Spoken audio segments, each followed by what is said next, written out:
हमें regular check करना पड़ता है, 2-2.5 ग्राम का प्रॉपर साइज का हो गया तो उस हिसाब से हम पिकिंग करते हैं। इसमें मेनली फैन पैड का सिस्टम है जिसमें ग्रीन हाउस का तो स्ट्रक्चर आ जाता है। क्लाइमेट इसका सेंसराइज है, सभी कुछ मॉइस्चर भी सेंसराइज है, इसका टेम्परेचर भी। ये आप देख सकते हैं, ये जनरेशन 1 जनरेशन 0। भैया नमस्कार। नमस्कार जी। अपना नाम बताइएगा। मेरा नाम रमनदीप सिंह। क्या करते हैं और ये किस चीज की फार्मिंग है? आलू की खेती करते हैं हवा में। क्या बोलते हैं इसको? इसको हम बोलते हैं एरोपोनिक। तो कितने एरिया में होगी ये एरिया एस्टिमेटेड होगा 3 कनाल में। किस तरह आपने डिजाइन किया हुआ है? इसकी स्टार्टिंग मेनली होती है टिश्यू कल्चर प्लांट से, जो हमें टिश्यू कल्चर लैब से लेके आना पड़ता है। उसके बाद हम उसको ट्रांसप्लांट करते हैं, उसके बाद उसका न्यूट्रिशन देते हैं तो वो धीरे धीरे बढ़ता है प्लांट। कितने प्लांट इस पे एक टेबल पे यहाँ लगे इसमें मेनली प्लांट आ जाते हैं, एक यूनिट में 7 प्लांट आ जाता है। कौन कौन सी वैरायटी आपने यहाँ लगाई है? हमारे पास वैरायटी है डायमंड, पुखराज, 7/8 और LR। कितना समय लगता है इसमें? मेनली वैरायटी वाइज ही होता है, वो 4-5 महीने लग जाते हैं। कोई वैरायटी ज्यादा टाइम लेती है, कोई वैरायटी कम टाइम लेती है। अभी ये जैसे मिस्टिंग हो रही है, न्यूट्रिशन की मिस्टिंग हो रही है रूट्स पे। तो कितनी क्वांटिटी होगी इनकी? 2-2.5 ग्राम का हम तोड़ते हैं ऐसे, कई बार ज्यादा भी तोड़ लेते हैं। पानी का सिस्टम कैसे दिया हुआ है? यहाँ पे स्प्रे होती है और पानी रिसाइकिल हो जाता है। जड़ देख रहा हूँ,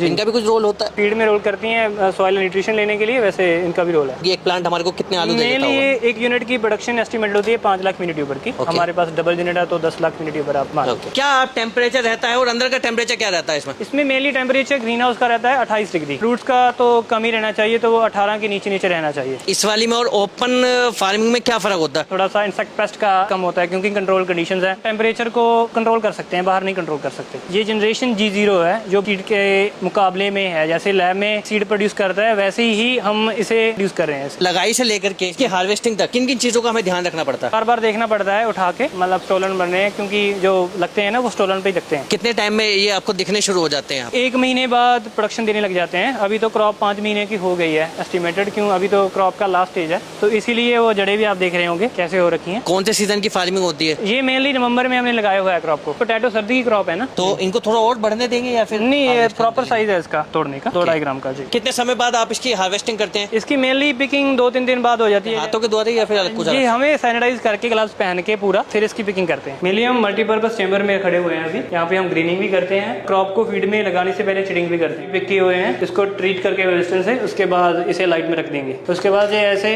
ट्यूबर ग्रीन हो जाएगा। तो कितनी देर तक लाइट में रखा जाएगा? ये मेनली 5-7 दिन के लिए हम ग्रीनिंग के लिए रखते हैं। प्रॉपर ग्रीन हो जाता है, हार्डन हो जाता है उसका। क्या टेम्परेचर रखते हैं? 16-18 रहता है। ये अलग अलग वैरायटी हमने रखी हुई है, जैसे फ्राइजोना है, इसका कोड तो हमने ग्रीन रखा हुआ है ट्रेस का। कुफरी होते इसका कलर थोड़ा सा रेडिश होता है। ग्रीनिंग करने के बाद हम कोल्ड स्टोर कर देते हैं। इसका टेम्परेचर अब तो बहुत कम है, 1 डिग्री होगा। पहले क्रॉप ली थी उसका, ये G1 सीड है जो हमने फील्ड में तैयार की हुई है। तो कितना समय हो गया इसे? तो अभी हमने लगाया था, अभी इसे अभी स्टोर किया था 3-4 महीने पहले। ओके। कितने एरिया में खेती करते हैं? कॉन्ट्रैक्ट फार्मिंग करवाते हैं, कोई 250 एकड़ का करवाया था। प्रोन हो जाता है कोई वैरायटी। पोटैटो फार्मिंग का रोल है वो सीड प्रोडक्शन पे है, मतलब अगर अच्छा सीड है तो उसकी प्रोडक्शन क्रॉप की ज्यादा होगी।